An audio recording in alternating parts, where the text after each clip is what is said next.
Today, we're delving into the realm of GTA 6 Online, the upcoming multiplayer aspect of Rockstar Games' Grand Theft Auto 6. We'll dissect all the insights gathered from leaks back in 2022, alongside an intriguing anti-cheat patent filed by Rockstar's parent company, Take-Two Interactive. This patent offers a glimpse into how the forthcoming online experience aims to ensure a safer environment compared to the current GTA Online. Furthermore, we'll explore a novel method Rockstar plans to implement in GTA 6 for managing online sessions. This innovation promises to infuse the expansive world of GTA 6 with a livelier atmosphere, enriching the player's immersion in its intricacies. Undoubtedly, GTA Online stands as a titan in the realm of multiplayer gaming. Its enduring popularity has significantly contributed to the ongoing success of GTA 5 over the past 11 years. This success owes much to Rockstar's astute strategy, crafting a robust core game with GTA 5 and then supplementing it with regular content updates for the online segment. By continually introducing new weapons, vehicles, and attire, Rockstar keeps players engaged and motivated to accumulate in-game currency. As we eagerly anticipate the official unveiling of GTA 6, players are hopeful that it will address prevalent issues plaguing the current iteration. Chief among these concerns is the rampant presence of modders and cheaters, whose actions not only disrupt gameplay, but also pose security risks by unlawfully accessing personal data.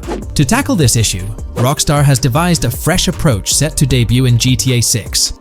This method aims to bolster the game's security measures. The patent responsible for this enhancement is titled Method and Apparatus for Preventing Cheating in a Video Game Environment by Providing Obfuscated Game Variables. Filed by Take-Two Interactive, Rockstar's parent company, in 2019, this patent outlines a system and method aimed at curbing cheating within video game environments. By disguising game variables in memory, the patent seeks to thwart attempts by players to monitor and manipulate values such as health, ammunition, and in-game currency for unfair advantages. Traditionally, developers combat such exploits by encrypting, coding, or obfuscating the location of these values, alongside implementing integrity checks to detect unauthorized modifications. However, these methods have drawbacks, as they often impact game performance and inadvertently expose variable locations to savvy attackers. Rockstar's innovation lies in masking the whereabouts of these variables, offering a more robust defense against cheating in GTA 6's online. I won't delve into the technical intricacies, but essentially, Rockstar employs a clever and seemingly straightforward technique to conceal these values. This makes it considerably tougher for attackers to pinpoint their locations. While the concept of masking values may seem straightforward, its effectiveness in bolstering stability and enhancing security for the future online segment is paramount. Moving forward, let's turn our attention to the next patent, titled System and Method for Session Management in a Multiplayer Network Gaming Environment. Filed by T2 Interactive in 2021, this patent addresses disclosed are systems and methods for session management. The disclosed system allows for seamless merging and splitting of network sessions in a multiplayer network gaming environment. Seamless session management allows dynamic movement of players in a virtual world during gameplay without unnecessary loading and/or stalling. As the players in the virtual world move around, the management of active game sessions can be improved to affect a more realistic perceived population. In this patent, Rockstar highlights the crucial role of online components in the success of many games, citing GTA Online as an example. They emphasize the challenges of managing network technology and resources to create a vibrant virtual world. Traditional MMO games often face limitations in session management, with some opting for single sessions that may restrict the depth of content due to increasing player counts. Others utilize multiple sessions, which can hinder feasibility, especially in peer-to-peer exchanges like in GTA Online. To address these issues, Rockstar has developed a pioneering system for seamless session management. This innovative approach enables fluid splitting and merging of network sessions, allowing for a more immersive virtual world free from hardware and software constraints. Allowing players from different sessions, but in the same virtual area of the map, for example, to be merged into a single session. This allows players from previously different sessions to come across one another, thereby making the virtual world seem more populated. As an additional advantage, seamless session merging handles many network failures silently. In prior art systems, a player who loses network connectivity can be kicked out of a session and may not be able to rejoin because they are in a session by themselves. However, the Session Management System 100 allows for a disconnected player to exist in a session by themselves for a predetermined period before they are reconnected to the remaining players in the session or can be joined with another session. The method begins with monitoring a triggering event. In some embodiments, the triggering event defines when to merge two sessions or split a single session. For example, when the object, virtual players, are in the same session, move physically apart from another, the object by a predetermined virtual distance, this triggers the session management system to split the session into two different sessions. Likewise, if objects from two different sessions are within a predetermined virtual distance from one another, the session management system and merge the sessions to allow interaction between objects of the respective sessions. Other instances of monitored triggering events encompass various player and object actions, including changes in position or visibility, player entries and exits from the virtual world, and game-related activities like mission completions or tutorial beginnings. Rockstar's solution ensures seamless management of these events, preventing inconsistencies such as duplicated objects during session transitions. This approach accounts for factors like virtual geography, team management, networking resources, and social relationships to maintain continuity across sessions. For example, once a session is split, there can be two sessions, each with their own distinct copy of an object. Avoiding this split can avoid players that intentionally duplicate valuable objects to exploit virtual game economics. If these two sessions were to later merge, there can then be two identical objects in the same session. In this manner, the session management system advantageously avoids object duplication when two players are merged following a split. I trust that I've conveyed this information clearly. The implementation of this new system in GTA 6 promises to enhance the game's atmosphere, ensuring a more bustling world while maintaining a high level of detail throughout. Now, let's delve into what we've learned about GTA Online from the leaks of 2022. Multiplayer. In the bottom left in one of the clips, one can see there are two players in a 30-player lobby. This is because there are two slots for spectators, similar to GTA Online and Red Dead Online. There is also a reference to the script host. After that, there is a code which is either the session host or game master. Based on the information gathered, it seems probable that peer-to-peer connections and 30-player lobbies will make a comeback in GTA 6 Online. However, there's a twist in how sessions will operate, allowing for seamless transitions between them. We're delving into the most recent iteration of the GTA 6 mapping project. Our focus centers on a comprehensive analysis of the map's latest updates, incorporating newly unveiled areas and event coordinates derived from leaked information. Additionally, we will explore fresh insights from the initial official trailer, including the revelation of an accessible plaza. A noteworthy aspect we'll be dissecting is the potential expansiveness of the map, hinted at by newfound highway evidence in the trailer.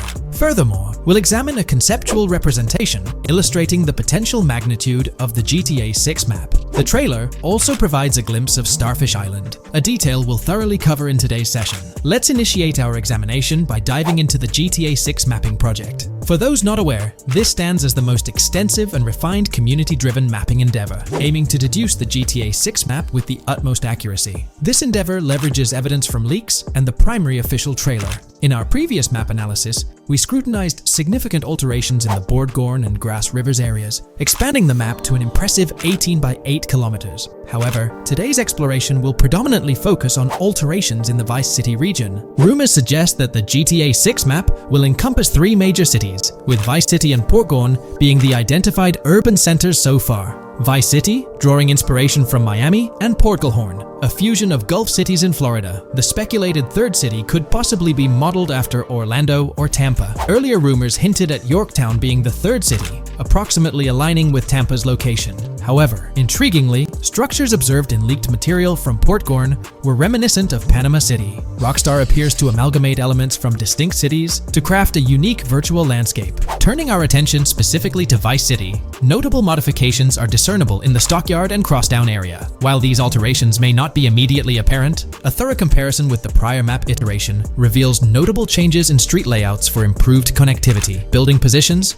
including the relocation of the Jack of Hearts nightclub, featured in leaks and the trailer, signify significant shifts. Adjacent structures visible in the trailer's music video shoot scene have undergone subtle rearrangements. A noteworthy addition to the GTA 6 mapping project encompasses events gleaned from leaks, introducing a dynamic layer to our understanding of the evolving landscape. At present, we've pinpointed 4 events on the map, marked by light blue dots. These events include the missing persons poster at the liquor store, the big cat cage roof at Everyday Art Elephant, and the Everyday Art Sidewalk Creep, all clustered around the Crosstown SL Stockyard area. Meanwhile, there have been notable changes in the Vice River area, with some buildings rearranged and brought closer to the river. The overall shape of this area has also been altered, and a new marina building near the airport has been introduced, based on recent evidence. Another significant alteration concerns the incorporation of Ica and Belleville into Vice City. While their status remains speculative, with their names displayed in red, Ica is purportedly inspired by Allapattah, a neighborhood in Miami-Dade, while Belleville draws parallels with Brownsville.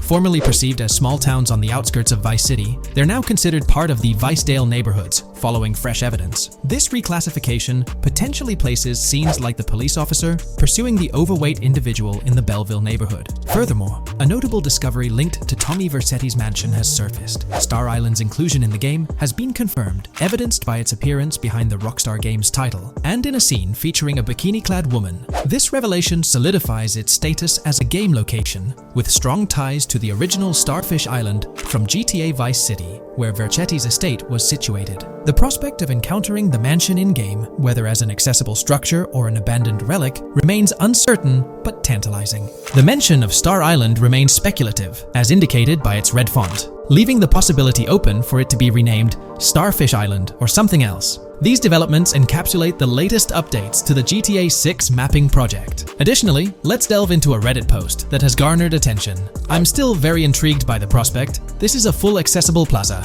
The full access plaza featured in the trailer has piqued my curiosity. This snapshot is captured during a scene where Jason and Lucia evade the police momentarily. Positioned on the right side of the frame is a sign, presumably denoting a mall within the game. Notably, several brand names, including Kowalski, Callis, Scala, and Alpha, are visible on this sign. Furthermore, a portion of the mall's name briefly appears, starting with Ever. Could it be Evergreen Plaza or another variation? The answer remains elusive, and we'll have to await further developments to unravel this mystery. I can pretty much bet on it that this shit will indeed be fully accessible. Most of the signs on that structure look to be clothing and accessory shops, which would easily mean it's accessible to us. I'm really hoping the mall makes a return in this one and will serve kind of as a player hub when online drops. Oh, that would be good. Maybe a spot where you can't attack. Could meet people to join up for races, heists, etc. That would be pretty neat. Now let's shift our focus to some additional findings that might provide evidence for the existence of the third major city in GTA 6. Furthermore, we'll explore why the actual map size of GTA 6 could potentially surpass the estimations derived from the mapping project.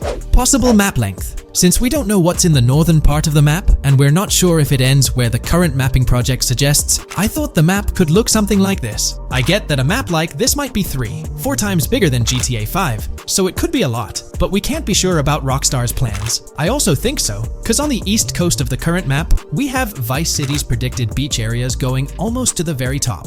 Kind of feels like the map shouldn't just end there. And if Port Gellhorn is based on Fort Myers, then maybe Tampa and Orlando could be there too. But with the current borders, there's not enough space even for a small town. Also, shaped like this, the map would resemble actual Florida more. What do you think? Now, here's something to ponder. If the map indeed resembles this depiction, it would be quite astonishing. It's intriguing how the leaks have remained silent about the northern portion of the map. I'm curious to hear your thoughts in the comments. How far north do you speculate the map extends? Do you reckon it's just slightly beyond what's revealed in the mapping project? Or could there be a substantial unseen territory? Shifting gears, let's delve into a significant discovery. An observation on the size of the map using highway exits as a guide. I believe that 2 blink and you'll miss them shots from the trailer, combined with something I saw in the leaks, have given us a serious hint as to just how big the map for GTA VZ might turn out to be. Specifically, north-south. The first is the shot of the man grabbing his crotch while stopped on the side of the highway. Specifically, the highway exit signs in the background. They suggest that this shot is being taken from just north of exit 14 on the highway, if turning left has you going east and turning right has you going west. What's more, the GTA VZ mapping project believes that the highway that this shot is taken from is Interstate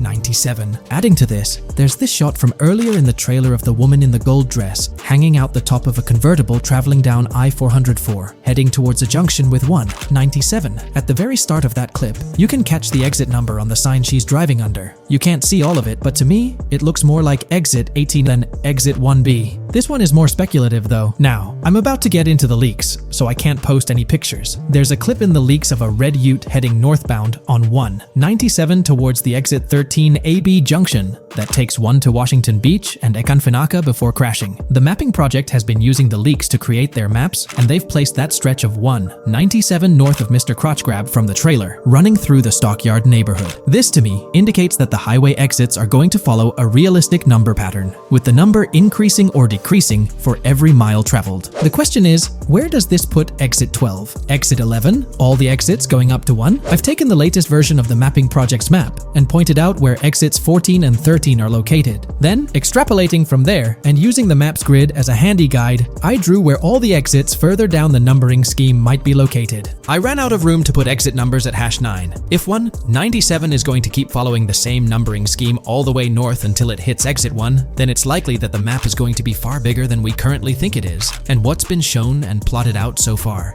In fact, I think the only reason nothing's been plotted up there so far is because so much so far has focused on Vice City and its environs. 404-2 could wind up running just as far north, allowing for a few extra miles and exit numbers to accommodate it crossing the Everglades grass rivers before turning north, as I-75 in real life does. Bottom line, the map for this game is going to be enormous. There's been some chatter among you all about another potential scenario, the possibility of I-97 serving as a loop highway encircling the map's perimeter, similar to GTA 5. While this is a valid consideration, I've largely dismissed it due to a straightforward reason. As previously mentioned, I-44 boasts exit numbers and highway markers that suggest its considerable length, likely extending westward until it reaches the Gulf of Mexico before veering north, mimicking the real-life trajectory of I-75. If the map's northern boundary remains close to its current cutoff point and I-97 extends west and south extensively, then it's plausible that I-44 would mirror this pattern in the opposite direction. While the notion of two loop highways isn't entirely implausible, it could potentially introduce redundancy. Additionally, in GTA 5, the loop highway wasn't simply labeled under one name. The segment along the coast was dubbed the Great Ocean Highway, while the inland stretch traversing the desert was referred to as the Sonora Freeway. Moreover, within Los Santos, various freeways possess distinct names and numbers, even when merging seamlessly, such as the Del Perro, La Puerta, and La Mesa freeways. My hypothesis currently is that there is a loop highway, but that one, 97 and I-404, are two halves of it. They both start in Vice City and intersect in Crosstown. 197 runs up the Atlantic coast, 404 runs west through the grass rivers, and then turns north to run up the Gulf Coast, and they both meet at a point further north. Whether that point is a city, a smaller town, or something else, that is still unknown. Feel free to drop your thoughts in the comments regarding everything covered in today's video, particularly this astonishing discovery. If you haven't been keeping up with the latest news on GTA 6 in the past year, you might be surprised to learn just how much information has surfaced. Let's bring you up to date. Here's a rundown of everything we currently know about GTA 6. First, let's talk about the game engine. Developers have made significant tweaks to the Euphoria physics engine, enhancing ragdoll physics and overall game physics compared to GTA 5. Additionally, they're incorporating lighting and skybox systems akin to those seen in Red Dead Redemption 2, promising improvements like volumetric clouds and better lighting effects. Notably, leaks also hint at advanced weather systems, with heavy fog making an appearance, a feature less prevalent in GTA 5. Moving on to characters, while the main protagonists are Jason and Lucia, leaks have unveiled additional character names. Alongside Dre, who's distinct from Dr. Dre, there's Sam, a friend of Dre, and others like Kai, Wyman, Billy, Tit, yes, that's the name, Zach R.B. Shaw, Vicky, Iris, Shanice, Booby, and YJ. Surprisingly, we even have details about their heights in the game, with Lucia standing at 5'3" inches and Jason at 6'1". Wait, regarding the setting, we know of 3 different gangs in Vice City: San For San, a Haitian gang, the Guardia Brothers, and the far-right militia. These details paint an exciting picture of what to expect in GTA 6. We're also privy to a variety of items and tools in GTA 6. Among these are the auto dialer, binoculars, immobilizer bypass, cutoff tool, painkillers, pool cue, trauma kits, golf driver, food and drink, golf putter, USB drive, golf iron, crowbar, golf wedge, torch, slim gem tracker, jammer, duffel bag for looting, cigarettes, and a loot backpack. Furthermore, there's a confirmed list of weapons including a rocket launcher, assault rifle, baseball bat, polymer pistol, knife, bolt-action sniper rifle, Molotov cocktail, spear gun, which is intriguing, smoke grenade, compact SMG, flashbang, micro SMG, sniper rifle, heavy machine gun, auto rifle, and pump-action shotgun. The weapon wheel, much like in Red Dead Redemption 2, will be divided into 3 sections: weapons, equipment, and gear. It's interesting to note that players can hold different weapons in each hand, with a quick item inventory displayed in the bottom left corner of the screen. While leaked recreations of the weapon wheels offer a glimpse, it's likely that the final version may evolve as the game progresses in development. In one video snippet, an NPC is seen firing at Jason, prompting a health tip to appear on the left side of the screen when Jason's health drops. If you find yourself injured in GTA 6, your health will regenerate slowly over time.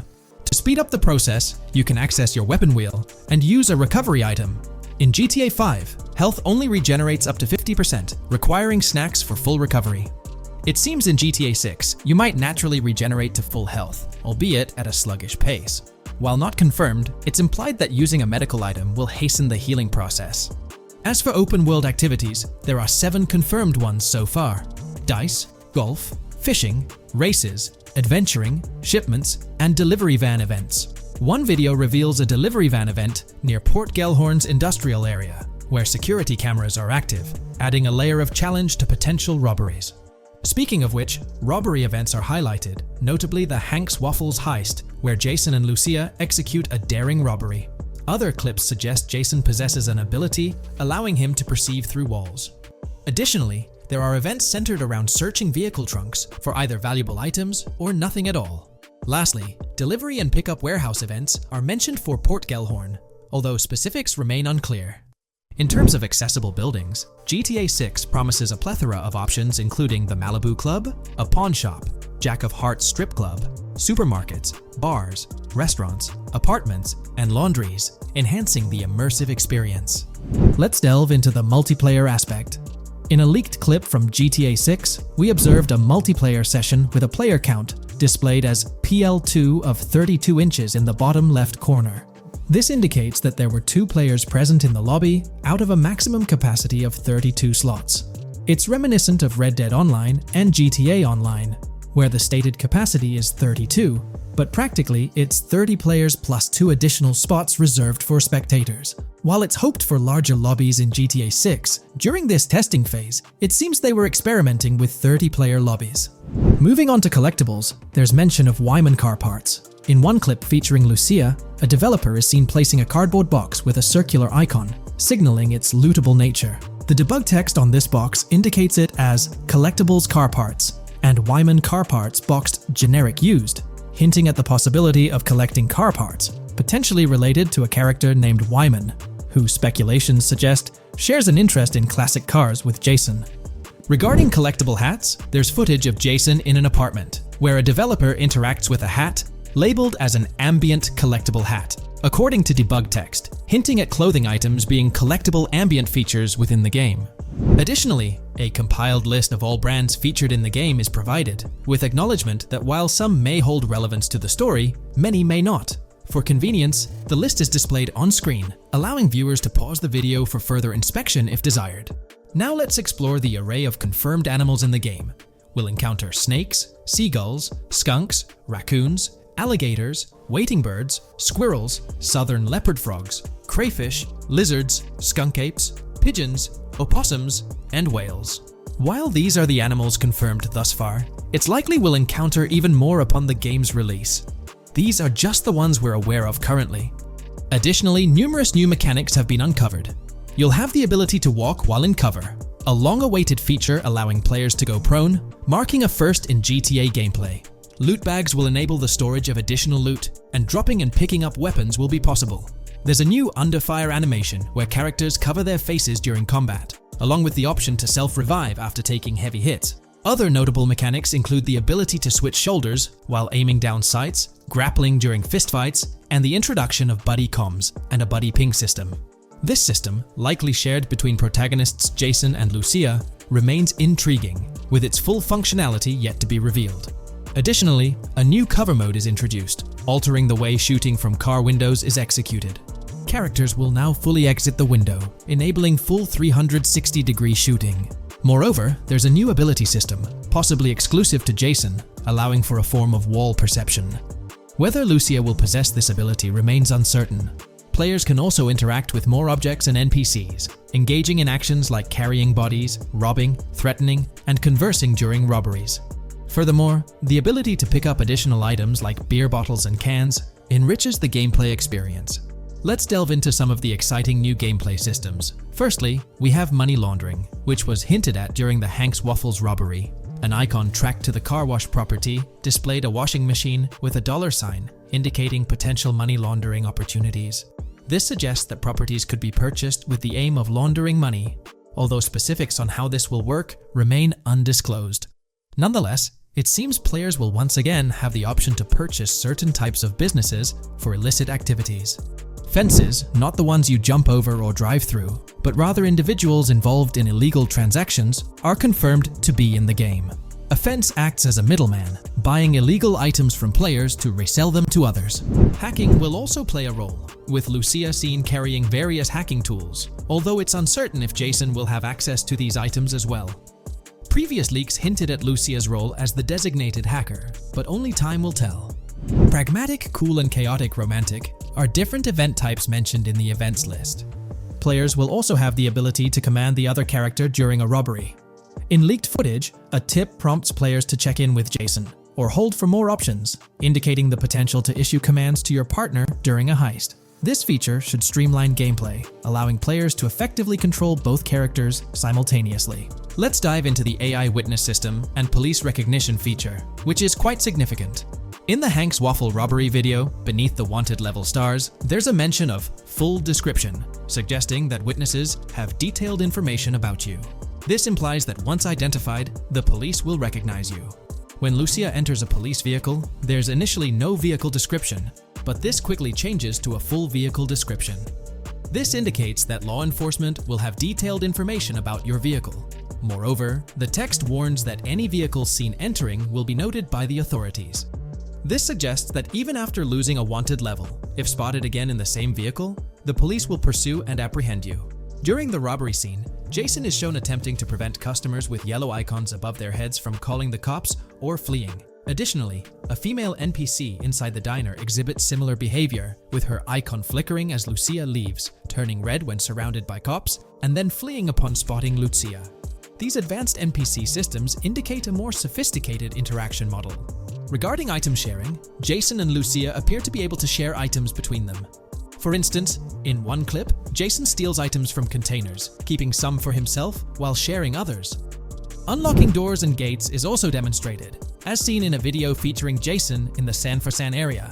Debug text indicates locked door panels, implying the need to unlock specific doors and gates. Moving on, let's delve into the plethora of new features, spanning 2 full pages. Firstly, there's an enhanced AI system, exemplified in a video where enemy AI targets Lucia when she turns around. These AI adversaries showcase improved decision-making, adjusting their shooting strategy based on the circumstances. Notably, they dynamically alter their position concerning nearby objects, hopefully avoiding frustrating, head-glitching tactics. Additionally, they exhibit more tactical behavior, like lowering their profile during reloads and strafing left to right while firing. NPC behavior has also received an upgrade, with groups of AI no longer wandering solo, but instead moving in clusters, reminiscent of Red Dead Redemption 2's feature.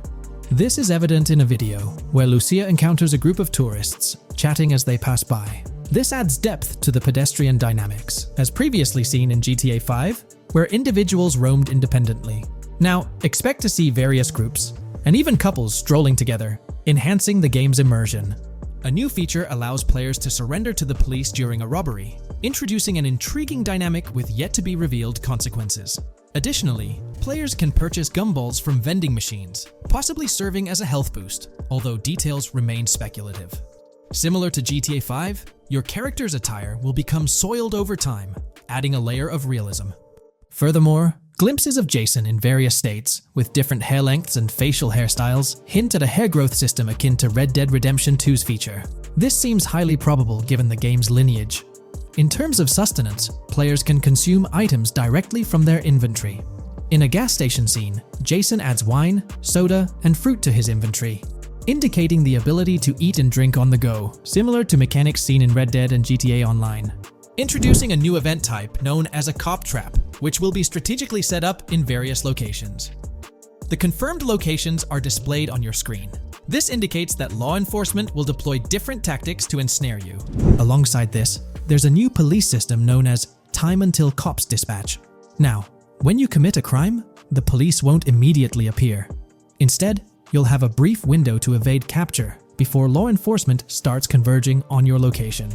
Security cameras play a role in surveillance, but their functionality differs from GTA Online. Instead of instant detection, there's a detection meter akin to games like Payday 2 or 3. As the meter fills up, you'll need to break line of sight within a certain time frame to avoid detection. Players will also have the ability to restrain NPCs, primarily through zip ties, as seen in leaked footage. This feature adds a new layer to robberies, allowing for more control over the situation. Furthermore, players can loot vehicles, as shown briefly in the Hank's Waffles video. A button prompt to examine SUV appears, suggesting the opportunity to inspect random vehicles and potentially pilfer valuables from them. In GTA 6, expect an enhanced car hijacking system. For instance, the presence of the immobilizer bypass suggests that stealing luxury cars will be more challenging. Additionally, an item called a Slim Jim will be utilized to unlock older vehicles, indicating increased difficulty in car theft. Moreover, there are events that allude to the possibility of failing to steal a car, with distinct scenarios like Steal Car in Progress and Steal Car Fail, showcasing potential mishaps. Two intriguing events, Carjacking-Cat and Carjacking-Advanced AI, hint at further complexities in vehicle-related activities. The game boasts improved vehicle damage and handling, evident in clips where car crashes exhibit more realistic effects, such as front fenders splitting apart and car hoods bending realistically. Furthermore, car interiors now feature a functional GPS and waypoint system, enhancing the immersion, especially in first-person driving. Additionally, players have the option to enter a car from the passenger seat, adding a touch of realism to the gameplay experience. Considering these details, it's evident that GTA 6 prioritizes intricate design elements, as evidenced by the meticulous attention to detail throughout the game. In GTA 6, expect to encounter raccoons scouring through trash cans and pilfering food bags. This is evident in the game files, where 3 world events, Raccoon Climb Out of Garbage, Raccoon Rummage Trash, and Raccoon Steal Food B, are documented. While there are numerous intricate details to delve into, if you find this level of detail intriguing, you can find more information in the provided link below, specifically on pages 19 and 20. As for sound design, it's no surprise that sound will be more realistic in GTA 6. Weapon sounds are crisper and more authentic, with increased volume for a more immersive experience. Additionally, the impact of bodies hitting the floor will have a deeper thud, creating a more visceral effect. Police sirens will reverberate off buildings and environmental elements more realistically, while the sound of items will vary depending on the surroundings. For instance, if you're in a shipping container, sounds will echo more, adding depth to the auditory experience. Overall, these sound enhancements aim to emulate real-life scenarios more accurately, contributing to the game's realism. A while back, there was a significant leak revealing a plethora of potential world encounters, random events that occur as you navigate the game world. I've displayed these on your screen, and while I won't go through each one, you'll notice they're quite fascinating. From parking disputes to donut burnouts, protests, and even someone getting a concussion, these events add depth and realism to the world of Vice City. It's truly exciting to imagine strolling through such a dynamic environment where something is always happening. Take a moment to review them if you like. They're quite impressive. Moving on, we have an extensive list of every confirmed vehicle slated to appear in GTA 6, sourced from both the game files and leaks. I covered these in detail in a previous video, so I won't repeat them here. However, I've provided them on your screen for your reference. If you're interested in exploring the full list yourself, you can find them on page 30 of the document. We've got a plethora of confirmed locations scattered throughout Vice City and its surrounding areas. Naturally, Vice City serves as the main hub, but within its bounds, we'll find neighborhoods like Edgewater, North by City, Rock Ridge, Little Haiti, Vice Beach, South Beach, Washington Beach, and Key Biscayne. Additionally, there's Port Gellhorn, which seems to be a distinct city akin to Sandy Shores or Paleto Bay from previous games. Other notable spots include Yorktown, Ambrosia, Sundown, The Keys, La Pearl, Red Hill, Lake Leonida, Hamlet, Stockyard, Homestead, Grass Rivers, Ikanfaka, underwater locations, and more. The attention to detail extends to each of these locales, with various mini locations nested within them. It's astounding how much information we already have about the game's geography. Moving on, the community has endeavored to piece together a map of GTA 6 based on the coordinates and locations gleaned from leaks. This rough map outlines Vice City at the bottom right, with Port Gorn positioned on the left. The top section of the map remains a bit mysterious for now. Nonetheless, this preliminary map looks incredibly promising, and anticipation for exploring its intricacies is palpable. Finally, the document wraps up with around 20 pages detailing places found in the leaks that align with real-world locales in Miami. This inclusion further underscores the meticulous efforts poured into crafting a rich and immersive game world.